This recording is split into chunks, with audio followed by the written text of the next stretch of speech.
Namaste. In Lakesh, Ubuntu.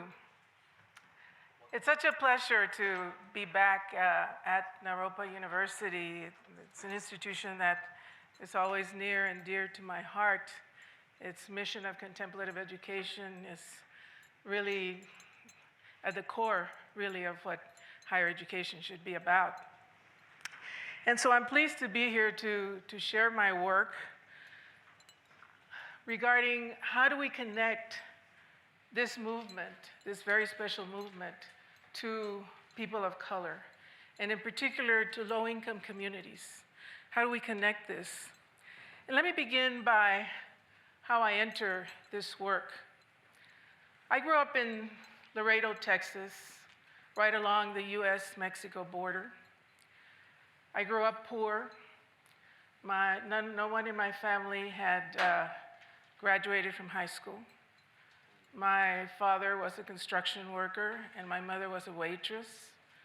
At times, there was a long time that she worked from 10 o'clock at night to 6 o'clock in the morning for $15 a week plus tips.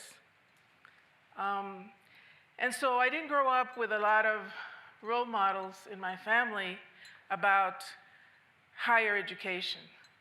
And yet I knew when I saw my parents struggle that the ticket to get out of poverty was a college degree, that the ticket to get ahead in society was a college degree. And so I made it my ambition to go to college. And for the longest time, my role models were my teachers. And so I wanted to be this teacher ever since I was a little girl. And so that was my goal. And so I think I met my goal now.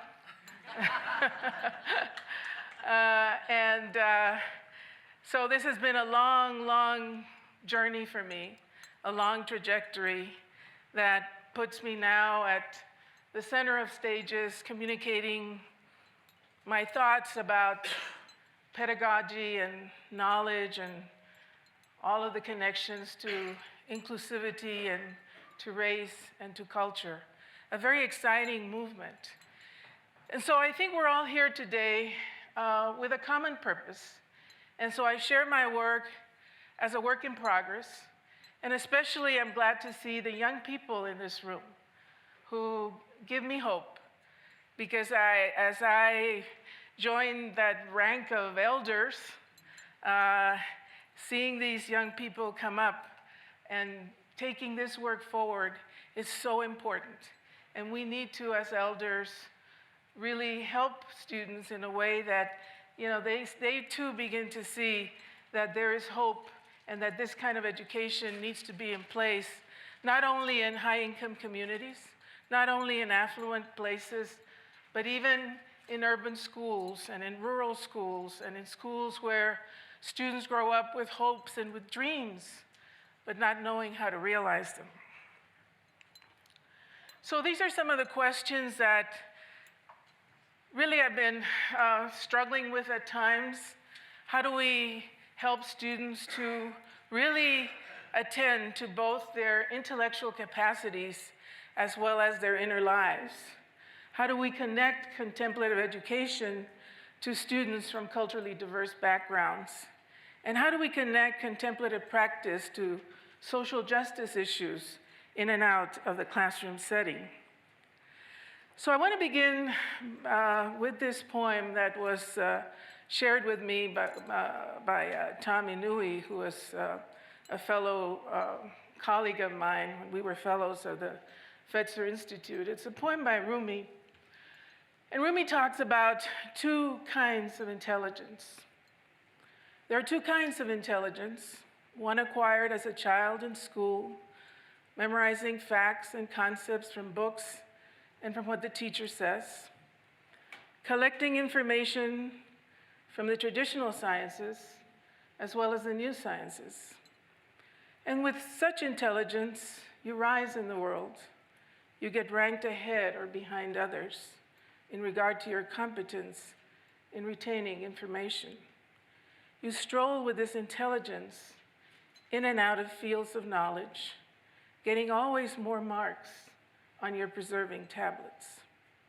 But there is another kind of tablet, one already completed and preserved inside of you, a spring overflowing its spring box, a freshness in the center of the chest.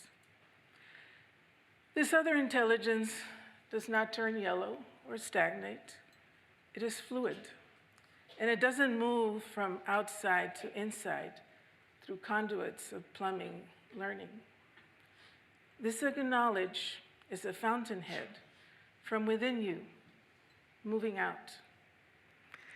And so Rumi is talking about these two tablets that are connected. One is the traditional intelligence that we're all trained with as we get a college education. But the other one is this inner knowledge related to intuition, related to feelings, related to wisdom. It's a fountainhead moving out. And so as we begin to think about how do we bring these two tablets to low-income students and to communities of color that are struggling, I think that two things need to happen at least. One is that we need to understand better these students. And second, we need to understand and to work with contemplative practices, and not just any contemplative practice, but those that are aligned with the culture of these students. So what does contemplative engagement mean for students that have been oppressed? For students like me who grow up in poverty? What does it mean for students that have been invalidated in the past, who have been told you're not smart enough, who haven't done very well in school, who went to low-income schools with not the very best teachers, not the best libraries, not the best laboratories, to students that feel that maybe college is not for them, and who have been treated as the other. So these are the kinds of students that I've had the privilege to work with in the past, to interview them and to talk to them and with them about their experiences. Because the education, I believe, that we have to put in place in higher education needs to be connected to student lives. Many of these students, I talked about equity gaps when we started out a couple of evenings ago. There's a huge gap in terms of graduation rates, high school graduation, and college graduation rates. So how do we ensure that low-income students do not drop out? And one of the things that we need to do is to really look at what is happening in the classroom. What is happening in the classroom? Because yes, we need mentors. Yes, we need counseling. Yes, we need student support systems. But we also need good teaching and learning. Students will drop out if they're not excited about learning, if what they see in the classroom is not related to who they are, if they feel they have no voice, if what they bring is not valid. And so these students are longing for many things. They want to find a deeper meaning in what is being taught. They want to gain insight. They want to release pain. They want to find voice. They want to heal. They want to come to terms with the anger and the shadows of their lives. They want to connect with others, and they want to express love, joy, passion, and compassion.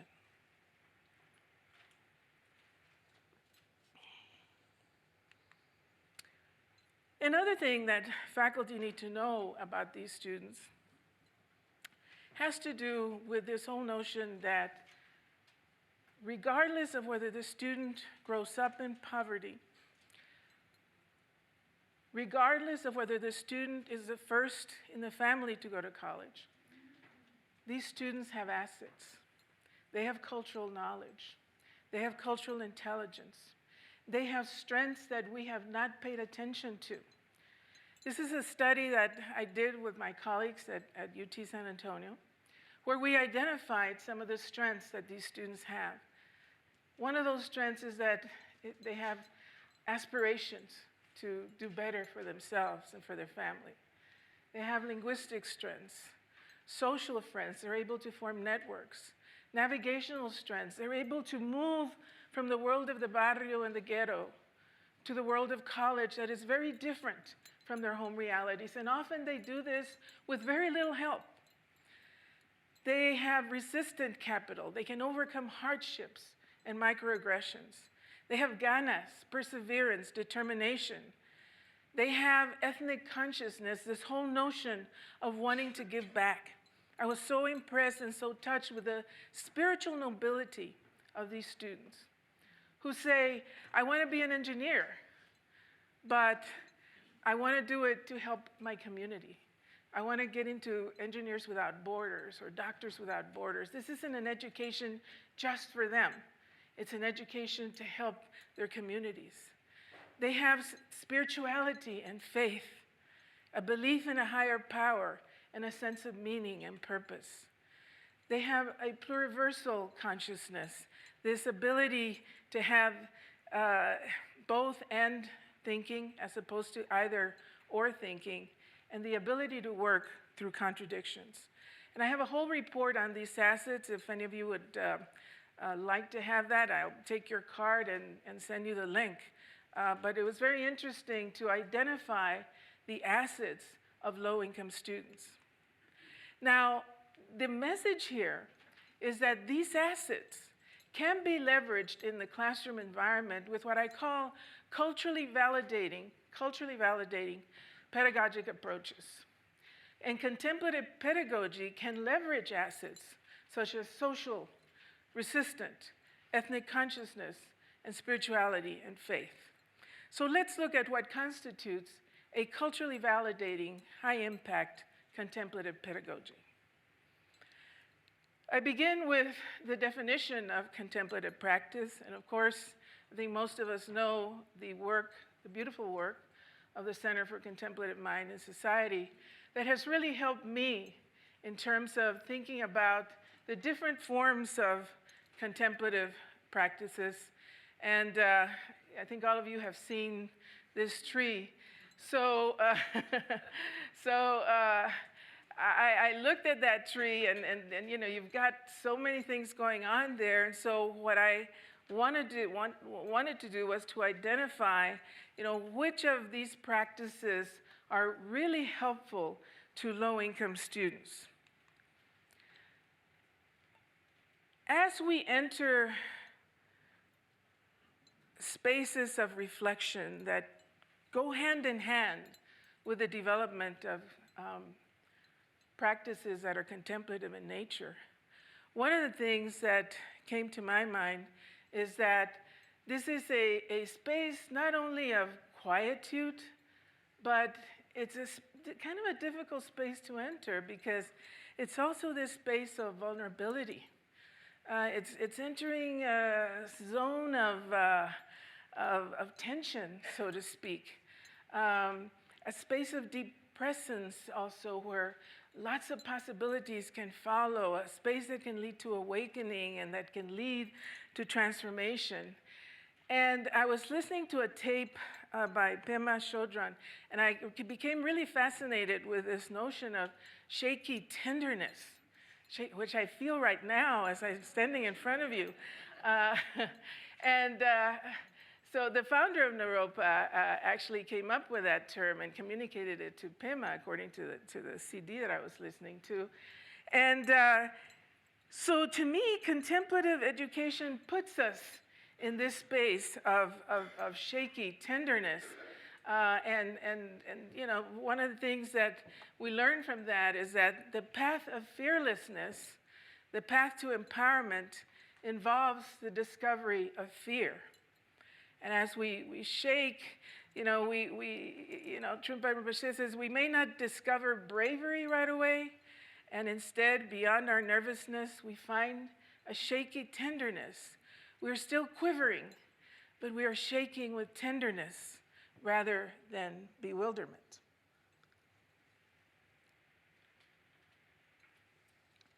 In this space, we're asked to be gentle with ourselves.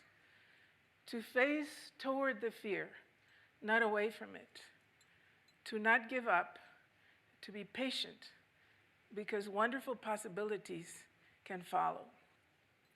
Similarly, Gloria Anzaldúa says, if you do not work through your fear, playing it safe could bury you. So let me give you some examples of culturally validating contemplative practices. How many of you have seen the documentary Louder Than a Bomb? I would really recommend that. Basically, it's the largest slam poetry competition. It's held in Chicago. And it depicts that slam poetry event. And one of the poems that was read really struck me. It's a poem by a young lady whose father was an addict, and her younger brother suffered from diabetes. And she speaks about as when she was a little girl, she became everything to her father. I mean, if he was sick and she was just little, she would, tend to him. And he was an alcoholic, so she would use her little fingers to mix the drinks. She speaks about how now, as a young lady, the sad part is he doesn't even know her in the way that she would like to be known. And so these forms of poetry that are connected to urban realities are very raw. They're emotional, they're strong, but they put students in a space of shaky tenderness. They put students in a space where they're able to talk about their lives, to write from something they know, to write with voice, to write from their own experience. And I was really amazed at how powerful this sort of poetry, it's not just any poetry, it is slam poetry based on the raw realities that these students face in life. Dr. Norma Cantu is a dear friend of mine. She's now an English instructor at the University of Kansas, Missouri. She wrote a book called Canicula, and it's an autobiographical in nature. And in Canicula, by the way, are the dog days of summer in South Texas. If any of you have been to Laredo and Brownsville, there you go, Tejano. People say, ya vino la canícula. I mean, it's hot in July. And I'm a July baby, so I feel sorry for my mom every time I think of my birthday, because in those days we didn't have air conditioners. But it's, 105, 110 degrees. So it's la canícula. So Norma writes in this book with photographs, snapshots of her childhood. And as I read the book, I saw one photo of her brother, Tino, as a little boy. And he is holding this rifle, and he's got the rifle like this. And she writes about that photograph. Tino sat next to me in journalism class in high school. And Tino was the first Laredoan to be killed in the Vietnam War. And so it's really ironic, this photo of Tino as a little boy holding that rifle. Norma brings this practice of writing from photographs, a process she calls guided imagery, to her English classroom as she helps students, many who are scared of writing, many who have been told, you cannot write, many who feel my writing is not good enough. And so she brings this use of photographs into the classroom. And so here is Norma talking about cultural autobiographical essays. I guess the writing, whenever we work with writing, we're really working with spiritual things. And before I even wrote Canicula, I used to have an exercise for my students to remember a photograph of themselves as children and write about it. And I'm teaching description and commas, sentence combining and all this stuff. But I have them do these guided imagery exercises and they write.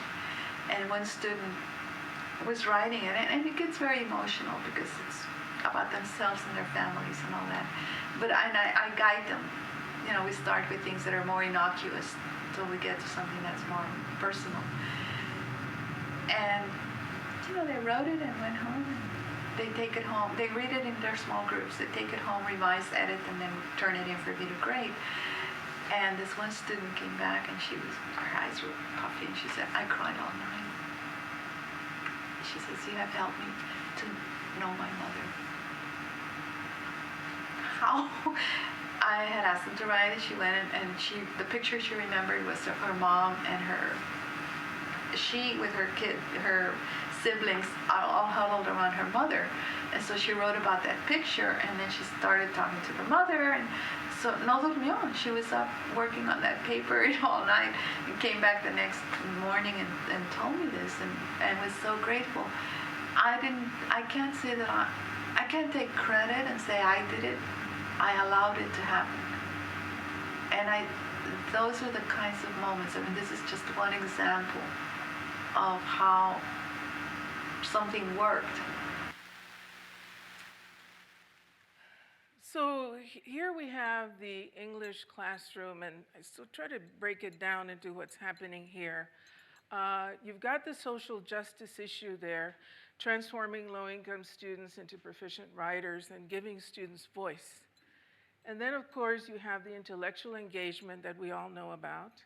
And most folks stop there. But what Norma has done is she has built in a contemplative piece where she uses, among other things, these cultural autobiographical essays where students have the opportunity to write from their own experiences. Here's another example of my friend Alberto Pulido. I was just with him a couple of weeks ago in San Diego.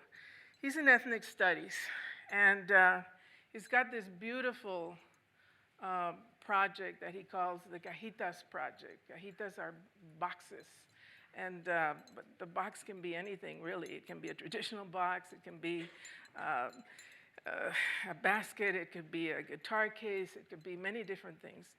And I've taken this Kajita approach in my own graduate level courses with great success. My students just finished a couple of weeks ago, and we had a beautiful evening where they shared their Kajitas. And so here's Dr. Pulido talking about the Kajita Project. A student named Valerie Barra. And the title you can see on the top sheet. I usually ask students to write like a narrative, which the students here today did a great job in. And it's called My Life as a Mestiza, Valerie Barra. And the little that I know about it, the discussions that we had about it, was that she considers herself part Chicana and part Apache. And so when you look at the imagery in terms of the symbols, you see some of the traditional symbols that you would see in terms of being Mexicana or Chicana and that whole process. But then you see some of the Native American influence. And she did all these kind of different symbols around here. You can see, Christian symbols and Native American symbols. Up on top, which you can't get access to, there's an actual field of an agricultural field. There's an eagle that's been carved in. There's a horse. There's some Native American symbols as well. And I think it just captures what the students were talking about in terms of those dualities and living in those multiple worlds. So again, breaking this down, the social justice issue in that class could be illuminating cultural events relevant to people of color, like Dia de los Muertos, like the civil rights movement, et cetera, assisting students to find a deeper sense of meaning and purpose, identity, self-worth, and connecting students to their communities. There's, of course, the intellectual engagement piece, and in this case, the contemplative components of the course that are integrated within the course, where you have these arts-based reflective assignments, such as Kajitas. It could also be tours to sites where social justice themes are highlighted. I was just with Dr. Pulido at the Chicano Park in San Diego. It's a park literally under a bridge, and you feel cars, running back and forth. And underneath are all these beautiful murals that have been painted onto the walls, and people go there to reflect and to meet and hold community events. This is a cajita that one of my students, he's now a professor at the University of Vermont, Vijay Kanagala, and this is when I was teaching at Iowa State University. And he didn't know what his cajita was going to be. I made this assignment, and at the beginning, it's like, what? What are you talking about? And so he struggled with what will be my cajita? And one morning, he saw his mother with this suitcase, and he said, let me throw it out. I mean, it's all torn and tattered. And so he got the suitcase, and he was going out to the dumpster. His mother runs after him and says, no, don't throw that suitcase away. He goes, why not? He goes, you don't understand. That is the suitcase that carried everything about us as we moved from India to the United States. And so that cajita, that suitcase actually became his cajita. And you see all of the artifacts in there that have a special meaning for him. This young lady in my class, my student development class at UTSA, her cajita is this scarf that she wears as a tribute to her grandmother, who was from Liberia, that went through a civil war in the 90s. And they didn't know when soldiers would come into their communities, and they had to be ready to go. And so they put all of their belongings and wrapped that scarf. They would go to sleep with all their belongings in that scarf, because they knew that if they heard the soldiers coming, they could escape with their most prized possessions. And so as a tribute to her grandmother, she wears that beautiful scarf. This is from a student in my class just a couple of weeks ago. As a little girl, she went with her family to pick crops in the fields. And that is the hat that she wore and the scarf that she wore as she was out in the fields picking crops. One more example. This is one of my mentors, Dr. Herman Blake. He's now retired. He taught African American studies.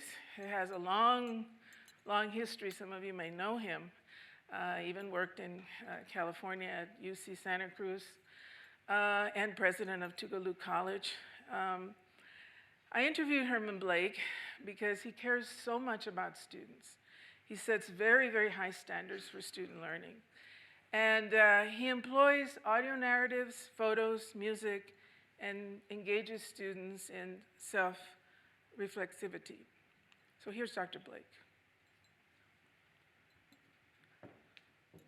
Some of my own material, my own research, I have them listen to, for example, when I talk about slavery, I have them listen to an interview done in 1968 with a woman whose mother was a breeder. And it was her mother's job to have babies. And this woman talks. She was the 15th child of this woman, born just after peace declared, as she put it. She was, I think, 94, 98 or something like this. And I have a picture of her, which I show along with the transcript. I want to tell you, you can't hear that and walk away without thinking. When I get to talking about terrorism and violence, I use about 6 or 7 slides from that book, Without Sanctuary. And I raise 2 questions. Why do they lynch people? And then I show the pictures of the crowds who came to enjoy the spectacle, including young children. And one student wrote an essay saying this course is not only about learning, this course is about thinking. And you think all the time. I use music because the music was used by the people to illustrate these points. So when they hear this woman whose mother was a breeder, I play for them the spiritual. Lord, how come me here? I wish I never was born. When they see those slides about how people have been misused and mistreated, I let them listen to Nina Simone singing Strange Fruit. I just gave a lecture on the civil rights movement, and at the beginning of the 20th century, I had them listen to the spiritual Lord, I couldn't hear nobody pray, talking about the loneliness. He is just a phenomenal, phenomenal teacher. And so again, the social justice issue could be the civil rights movement. It could be anything related to the oppression of people of color.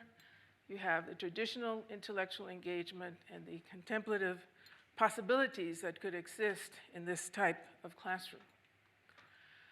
So what are then some examples of culturally validating contemplative practices? Because we need to understand that for the most part, some practices are not going to have an immediate impact on students because we don't grow up with yoga. We don't grow up with walking a labyrinth or things like that. So we have to then find what are the practices that are aligned with the cultures of these students. And so autoethnographies, contemplative photography, journal writing, slam poetry, music, dance, community-based theater, drumming, guided imagery, these art-based projects, working on assignments involving films and documentaries, and service learning activities with a reflective component. All of these are examples of powerful activities that low-income students of color can relate to. And they're the kinds of activities that I feel need to be in place for students to become excited about learning, for students to feel that, I can find myself here. This has a deeper meaning for me. This isn't just something detached from who I am. And so this is, I think, the kind of teaching and learning that needs to be in place in colleges and universities today. So then, some people call it deep learning. Some people call it contemplative pedagogy. I call it senti pensante pedagogy, sensing thinking pedagogy. And so this is a pedagogy that is rooted in ancient wisdom. I mean, I'm not creating this. It's been there for a long time for us to rediscover, so to speak. It's a pedagogy that dissenters Western epistemology and ontology. It views individuals as whole human beings. In all we do, there's a greater purpose. It's unitive. It promotes the acquisition of both knowledge and wisdom, those 2 tablets that Rumi was talking about. And it emphasizes activism, liberation, healing, and social change.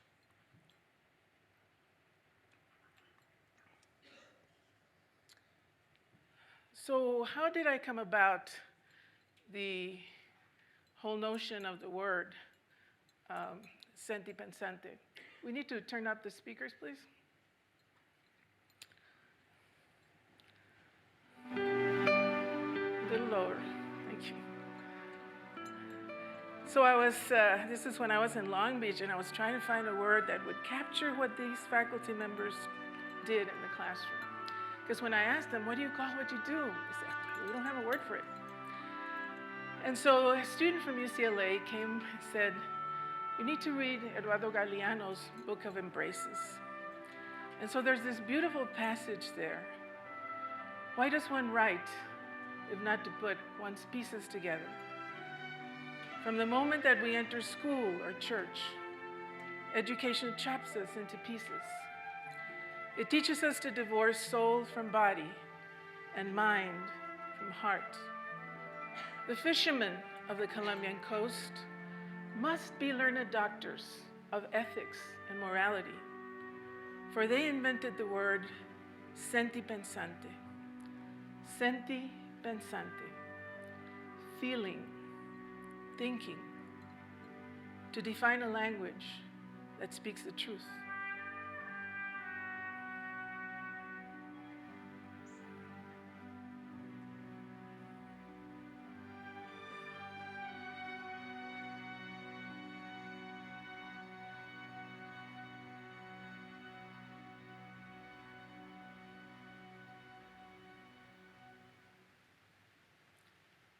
And so there it was. And in actuality, when my book came out, I got an email from somebody in Colombia who said it wasn't Eduardo Galeano's word, it was Orlando Falsborda. And Falsborda is a researcher who created participatory action research. And he worked with the fishermen of the Colombian coast to study how they worked with fishing and how they lived. And the fishermen said to Orlando, somos sentipensantes. We use our minds and we use our intuition to figure out the seas and, kind of calculate, when to fish and what have you.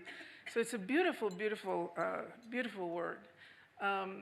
So here is then the model of sentipensante pedagogy. It's the connection of those two tablets, but it's also the flow and the rhythm that needs to take place. It's not this or that. It's trying to approximate a balance between the two, so that as we design these teaching and learning approaches, we're actually activating many facets of our humanity. So this is the culturally validating pedagogy that I call sentipensante pedagogy. So I spoke earlier about my trajectory and how I come to this place. And it has involved for me a process of conocimiento, a process of knowledge. But as I walk my path, I have to remember that everything that has happened to me in all of this, 60 plus years has made me who I am today, has made me the kind of instructor that I want to keep improving and improving. Who am I? The truth is that I am more than what I appear to be today. No one really knows that I'm the young girl who wanted nothing more than a pair of moccasins for her 6th birthday. They seemed to be such an extravagant purchase at the time. It was a time that we lived in a 2-room shack with an outhouse. It was a time that I had for so long cleverly blocked from my memory. El dolor, the pain, numbs the senses.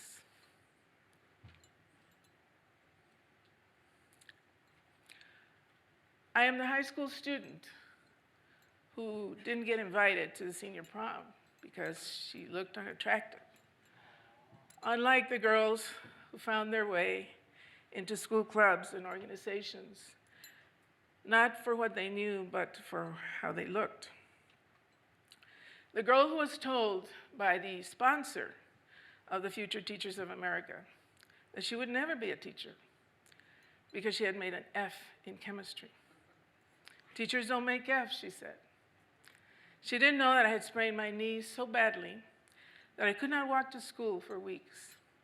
But there was no money to see the doctor. No más no había dinero. And this was just the way it was. I am the graduate student who left Laredo to take the risks that my parents were afraid of.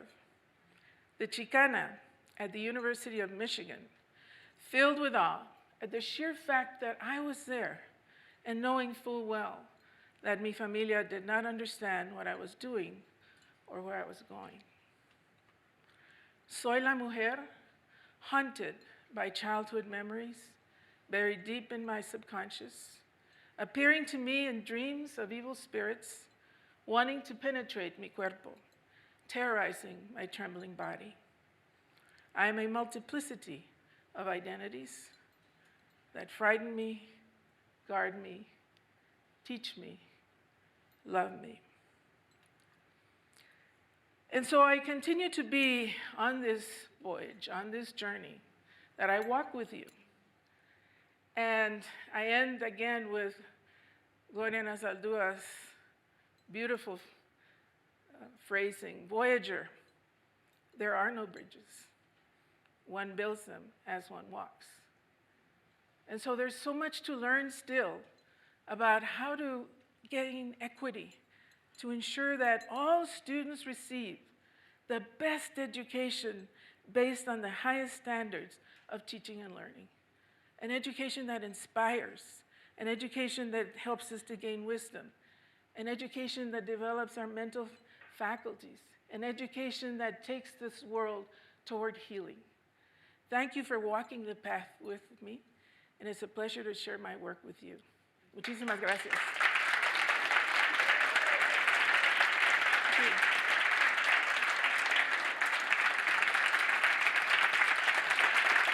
Thank you.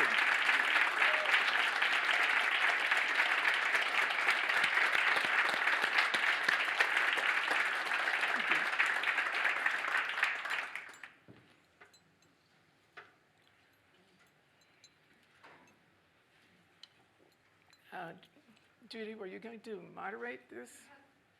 Or are we done? I'm not sure if we have enough time.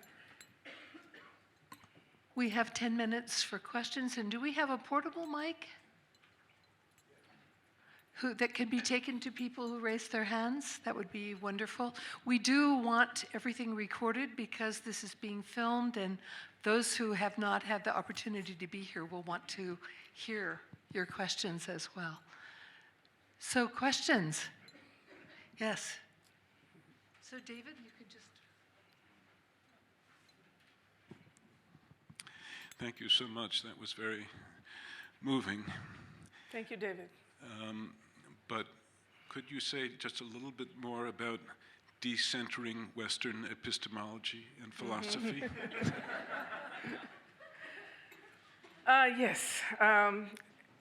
One of the things is that there are diverse ways of knowing, that the Western paradigm is important, but so are other paradigms. And so I think that we have been very socialized with the Western model is it, and that's the end of it. And I think we need to break out of that. I think it's time for us to then begin to look at diverse ways of creating knowledge, to ask who's creating it, who's benefiting from it, what else do we have to learn? Because people all over the world have intelligence. And so we need to, that's what I mean, decenter it. Is that helpful? Okay. Welcome.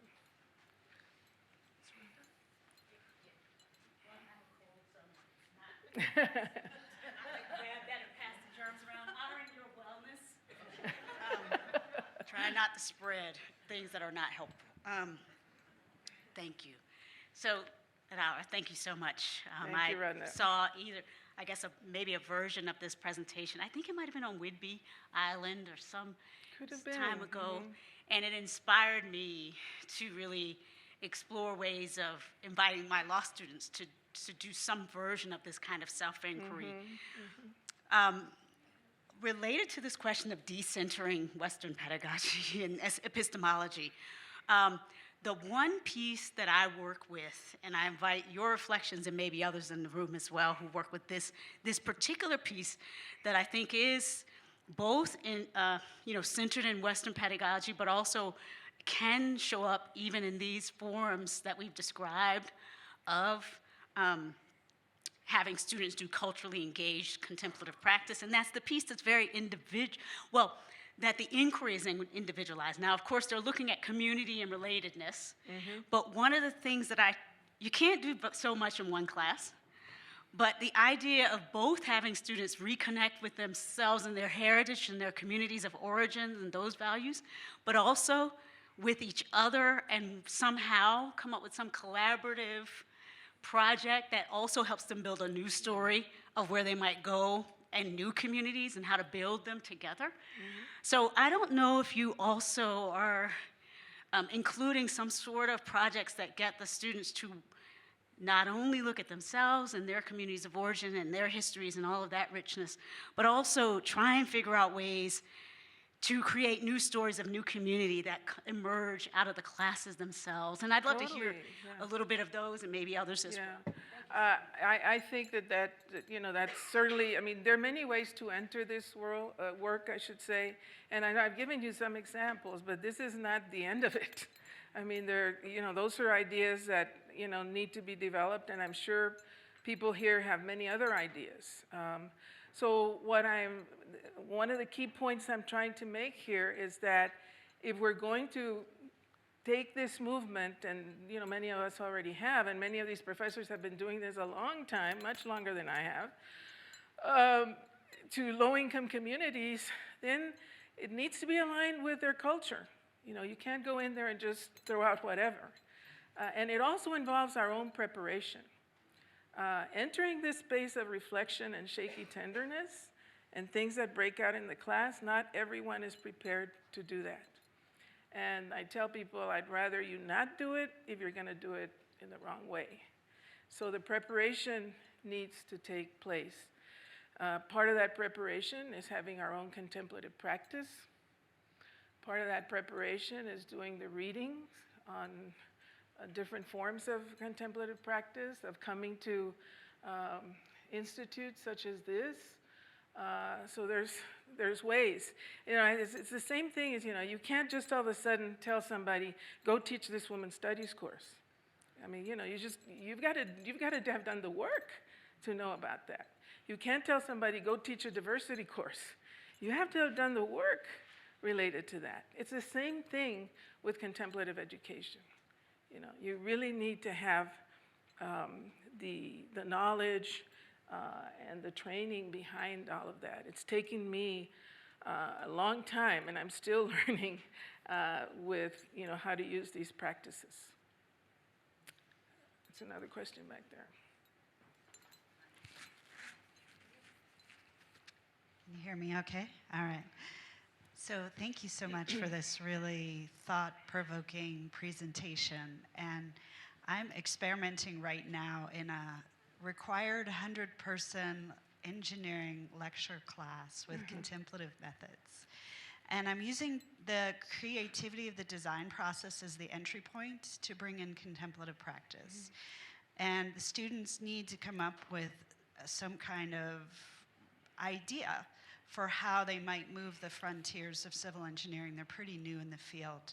So it's a way for them to explore what it's about, pick a topic that interests them, and then come up with some creative idea. But they're about 2 weeks out from the deadline, and they're starting to panic.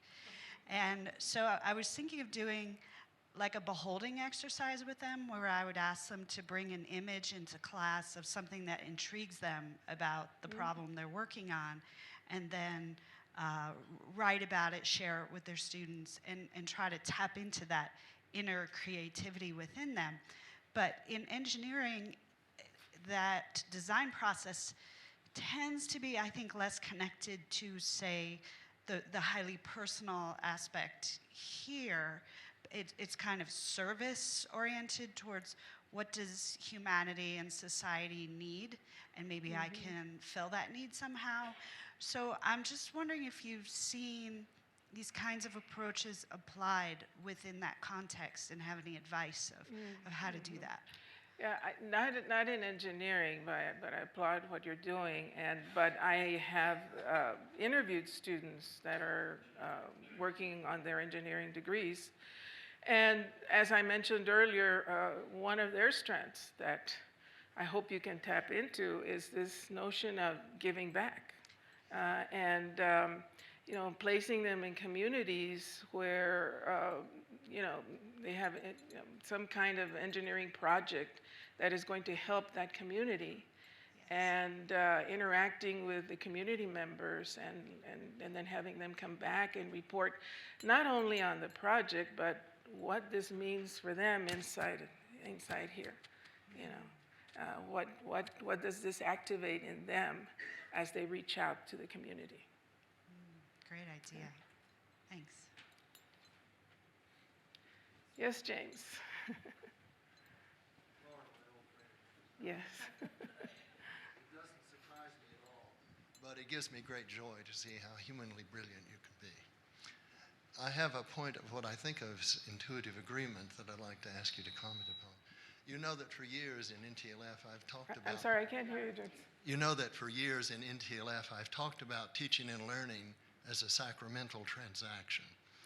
When we talk about stepping off the main line of Western epistemology in order to reach underserved populations, in order to have genuine teaching and learning take place, sometimes we forget that the net benefit there does not remain exclusive to those populations.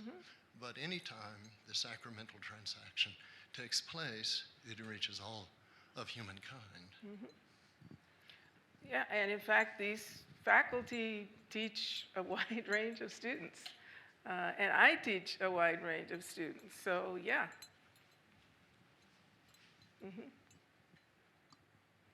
Hi, thank you so much for your work and for coming here today, and thank you all for being here as well. My question is about accessibility, because you were talking about doing the work in order to teach contemporary or contemplative pedagogy, and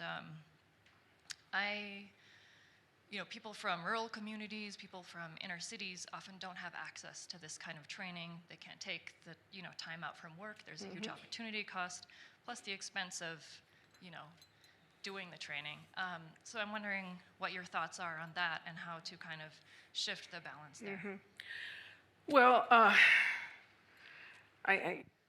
we're going to have to be very thoughtful about that. I mean, it may take writing some grants, you know, to bring, you know, this to communities that that need assistance.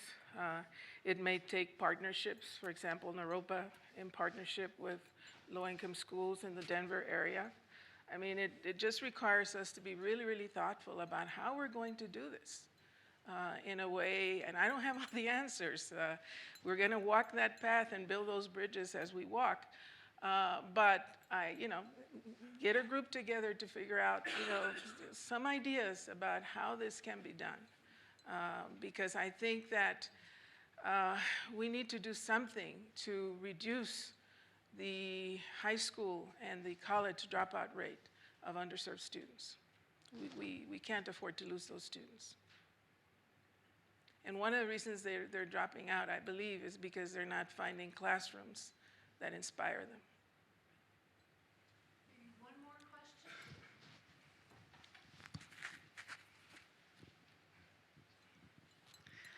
Thank you very much. I'm one more co-founder, there are countless of them, of Naropa.